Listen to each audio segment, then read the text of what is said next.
Des débuts tonitruants. Des débuts affolants. Des débuts sonnants. Acheté il y a une semaine pour 63 millions d'euros à Brighton, João Pedro, l'attaquant brésilien, a rejoint Chelsea pendant cette Coupe du Monde des clubs. Il est rentré en quart de finale et on lui a donné sa chance en demi-finale en tant que titulaire ce soir. Il jouait face à son club formateur de Fluminense et ses débuts sont littéralement affolants. Avec ce premier but à la 18e minute, regardez ce but exceptionnel qu'il vient marquer, cette frappe enroulée pied droit qui va se loger dans la lucarne opposée.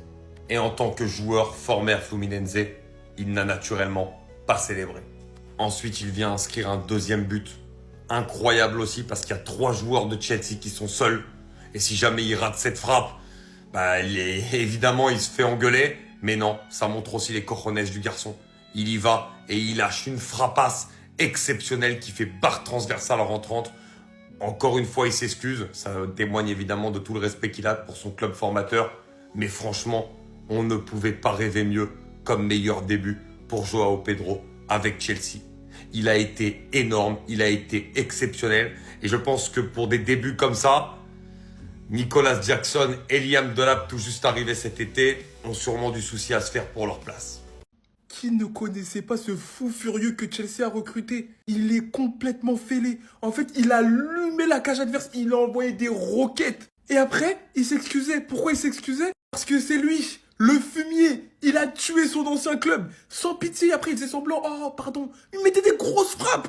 Comme quand t'étais petit et les grands ils faisaient un match, ils disaient va au cash, ils t'envoyaient des boulets mon gars. Tu pouvais pas mettre tes mains sinon tu sais que t'allais faire un séjour à l'hôpital. Son premier but, entrée de surface, il a peur de rien, personne l'attaque. Frappe, petit filet, magnifique. Tu te dis c'est fini, non. Il remet la sauce. Pas fini, deuxième but, encore plus violent. Violent comme papa alcoolique. Frappe du point de pénalty, il a mis toute sa hargne. En fait c'était pas son club formateur Fluminense, il ment. Non, il avait des contentieux à régler, je sais pas ce qui s'est passé, mais il peut pas dire ça en fait. La balle, elle finit barre rentrante. Terminé. Et ce fumier, il finit par se réexcuser encore. Mais qu'est-ce que Chelsea vient de signer, les gars?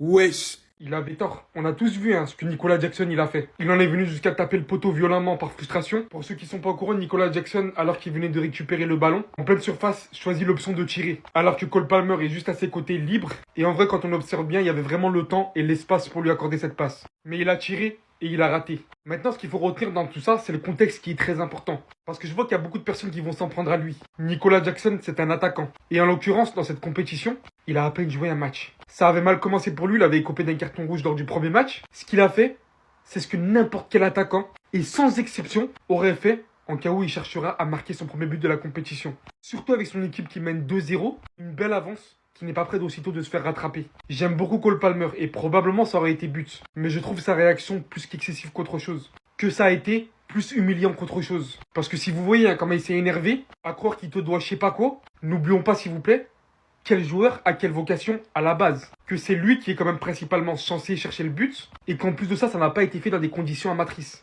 Il y avait de l'avance. Lui, c'est un antagoniste. J'ai jamais vu un joueur faire autant mal à son ancienne équipe et avec le sourire en plus. En même temps, il t'envoie 2 bangers. T'es obligé d'être saucé un peu. Le premier, tire en dehors de la surface, pleine lucarne. Ça, c'est la réaction de Pedro Neto juste après son but. Il est choqué. Son coach, pareil, il a choqué tout le monde. Mais il s'arrête pas là. Il voulait faire mal à son ancien club. Là, sur cette action, il a la balle ici. Il avait 3 solutions pour se dire, allez, je fais une passe D, je remarque pas un doublé. Et non, ce soir, il s'est dit, c'est moi le perso principal du film. D'ici, entre 2 joueurs, il te met une frappe transversale rentrante, torticolis au gardien. Même son coach, il comprenait pas pourquoi il faisait autant mal à son ancienne équipe. Quand il a vu ça, il s'est dit, non, c'est mort, je le laisse plus sur le terrain, il l'a mis sur le banc direct. Bref, victoire de Chelsea, ils foncent en finale, victoire amplement méritée, ils ont dominé tout le match, mais quand même, il y a eu un fait de match qui pour moi a changé la physionomie, c'est la match à Loba. Pour moi, il y a penalty parce que il augmente la surface de son corps, c'est clair et net. Pour moi, la position de son bras, elle est pas naturelle, le bras, il est beaucoup trop décollé à son corps, et en plus, derrière lui, il y a Thiago Silva, donc il annule totalement une action, c'est pas comme s'il y avait personne derrière lui. Non, le PSG et le Real Madrid, ils connaissent leur adversaire potentiel en finale de Coupe du Monde des clubs, ça sera Chelsea. Maintenant, dites-moi dans les commentaires, les supporters du Chelsea, vous préférez affronter qui en finale? Le Real Madrid ou le PSG?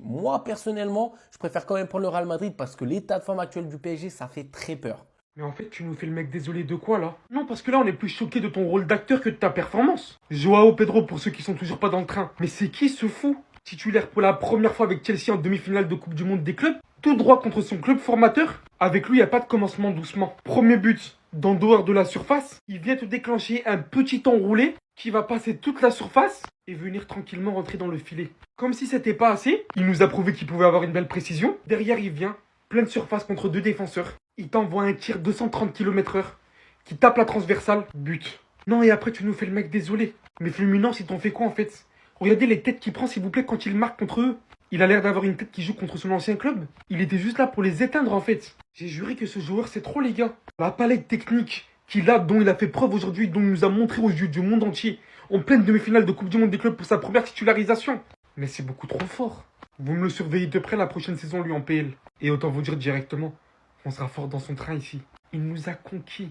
Il en faut peu à la base, mais là, franchement, ce qu'il montre. Retenez bien son nom, il s'appelle Joao Pedro, il est venu pour éteindre à Chelsea. Auteur d'un doublé aujourd'hui, il permet à Chelsea de se qualifier en finale de Coupe du Monde des clubs. Regardez la position où il est à l'extérieur de la surface de réparation. Il décide de faire usage de son plat du pied. Tout ça pour l'enrouler au niveau de la lucarne opposée. C'est incroyable. Les gars, c'est le plus beau but de la compétition là pour l'instant. On n'en fait aucun doute. Le pire, c'est qu'il s'est pas arrêté qu'à là. Il a mis un deuxième but où il a crocheté le défenseur central, le latéral, je me rappelle plus trop les gars, et il a mis un bombasso. Une bombe, il a touché la barre transversale et c'est rentré. J'étais choqué de la brutalité. Vous niquez notre mentalité. Faire monter le taux de mortalité. Bien sûr, avec toute humilité, il respecte son ancien club. Parce que oui, c'est un pur produit de la formation de Fluminense. Il oublie pas d'où il vient, tout simplement. C'est pour ça qu'il a eu la baraka là aujourd'hui. En tout cas, félicitations à Chelsea. Chelsea qui mérite entièrement d'arriver en finale. Avec des joueurs incroyables, notamment Casado. Mais il est trop fort, c'est un truc de ouf. Mais dites-moi, Casado, il a fait combien de récupérations dans ce match-là? Il a un volume incroyable. Et il y a des joueurs que j'apprécie énormément, Nkoku, des Neto. Vraiment, cette équipe de Chelsea, elle risque d'être très intéressante quand même l'année prochaine. Faut le reconnaître quand même. Lorsqu'ils font de la merde, je le dis, mais lorsqu'ils font du bien, faut le dire aussi. Mais sinon, en vrai, ça à toi. Moi, en tout cas, bien, alhamdoulilah. Les gars, je préfère juste vous prévenir. Chelsea, on n'est pas l'Inter. C'est tout aussi simple que ça. On n'est pas comme eux. Ils ont perdu face à Fluminense. Nous, on les a tapés. Ils ont perdu 5-0 en finale. Face au Paris Saint-Germain, on n'est pas comme l'Inter, les gars. Moi, je vous attends, en fait. On les attend. Nous, on est déjà là. On est déjà assuré d'être en finale. On attend. On va attendre votre demi-finale. Et même si c'est le Real, je m'en fous. Peu importe l'équipe qui va être en face de nous, on va vous choquer. Parce que les gens, en fait, c'est devenu banal de manquer de respect à Chelsea. Parce que voilà, depuis 2 saisons, on n'est plus au top niveau. C'est facile de nous taper dessus parce que tout le monde, mais je dis bien tout le monde, aime bien nous cracher dessus. C'est drôle, c'est la mode. Mais au final, les gars, ils sont où vos clubs? Nous, on est là. Finale de Coupe du Monde des clubs. Notre compétition, elle est déjà réussie en fait. Grâce à cette finale, on a déjà pris 100 millions. 100 millions d'euros. Même si on venait à perdre cette finale, on s'en fout en fait. Nous, on n'a plus rien à prouver. Je vous vois déjà venir là. Ouais, votre parcours de Conference League. Les frères, c'est nous, on décide. De notre côté, on avait l'Inter, on avait City, on avait Al Hilal. C'est pas ma faute s'ils sont tombés. Hein. Benfica, ils ont battu le Bayern. Nous, on a gagné. Palmeiras, équipe brésilienne en forme, on les a baffés. Fluminense, l'équipe du moment de la compétition. Ils ont sorti l'Inter, ils ont sorti Al Hilal. Nous, on les a sortis, les gars. Parcours de Conference League, c'est pas nous, on l'a voulu. On nous l'a donné. Vous voulez qu'on fasse quoi? Vous voulez qu'on refasse les matchs qu'on perde, en fait? Nous, on est en finale, on est là, les gars. Même si on venait à se faire baffer en finale, je m'en fous. Notre compétition, elle est réussie. Nos joueurs, notre effectif, notre groupe, il prend en expérience. Ça permet aussi d'intégrer de nouveaux joueurs. En plus de ça, on aura pris un gros chèque. On aura pris 100 millions. La compétition, elle est bénéf, les gars. Nous, on a déjà réussi, on est déjà en vacances. Joao, il s'excuse auprès des fans de Fluminense. Moi, je m'excuse auprès des clubs de PL qui vont souffrir. Je m'excuse auprès des clubs de Champions League qui vont être sur notre passage et qui vont voir affaire à lui. Joao Pedro, les gars, est un joueur de Chelsea. Merci. Merci. Quel joueur. Non, il faut le dire. En 2 matchs, moi, je suis déjà dans le train, les frères. Oui, je m'enflamme. Je m'en fous. Laissez-moi vivre des émotions. Avec ce club, on souffre. Ça fait quelques saisons, on souffre, c'est dur. On a des attaquants, c'est pas facile. Là, il y a enfin un Brésilien, Joga Bonito, qui vient dans mon club et qui me fait danser. En 2 matchs. Et vous pensez que je vais pas m'enflammer, en fait? Bien sûr que si. Et même s'il flop dans 2 semaines, je m'en fous. Il m'aura fait vibrer. Et aujourd'hui, que dire, les gars? Que dire? 2 buts, 2 bangers. En face, c'était son club formateur. Il s'en tape. Il en a rien à branler. Lui, il voulait juste gagner. Il veut aller en finale. Premier but. L'autre, il te met une frappe. Là, à ce moment-là, j'ai compris que c'était le régène de Ronaldo.